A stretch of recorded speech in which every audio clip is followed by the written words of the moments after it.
এক মুসলমান অধ্যাপক শ্রী রমন মহর্ষিকে জিজ্ঞাসা করলেন যে বৈষ্ণব ধর্মের সঙ্গে অদ্বৈতবাদের সামঞ্জস্য কী করে হয়।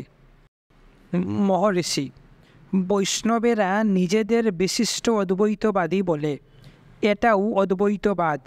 যেমন ব্যক্তিসত্তার মধ্যে আত্মা, অহংকার, স্থূল শরীর থাকে, সেরূপ পরমাত্মা, জগৎ ও জীব সব নিয়ে ঈশ্বর। ভক্ত: ভক্তিতে কি দ্বৈতভাব হয় না? মহর্ষি: আপন স্বরূপ অনুসন্ধানই হল ভক্তি। ভক্তি ও আত্মা অনুসন্ধান এক। অদ্বৈতবাদীর আত্মাই ভক্তের ঈশ্বর। ভক্ত: সমস্ত ধর্ম প্রবর্তকদের কি একটা মহামণ্ডলী আছে যারা সর্বসাধারণের আধ্যাত্মিক উন্নতির উপর লক্ষ্য রাখেন?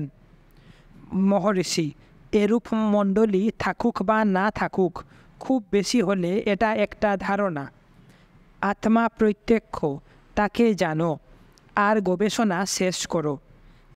একজন বলবে মহামণ্ডলী আছে, আরও একজন বলবে নাই, কিন্তু কেউ আত্মাকে অস্বীকার করতে পারে না। ভক্ত: শ্রী ভগবান প্রবৃত্তি ও নিবৃত্তি মার্গ সম্বন্ধে কি বলেন?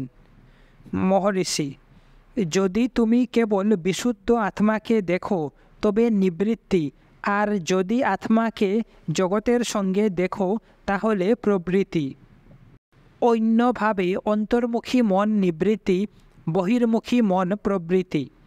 যেভাবেই হোক আত্মা থেকে পৃথক কিছু নয়, দুটি এক। আধ্যাত্মিক মহামণ্ডলী সম্বন্ধেও সেরূপ। তারাও আত্মা ছাড়া পৃথক থাকতে পারে না। তারা আত্মাতে আর আত্মা হয়েই আছে। আত্ম উপলব্ধি সবার একমাত্র লক্ষ্য।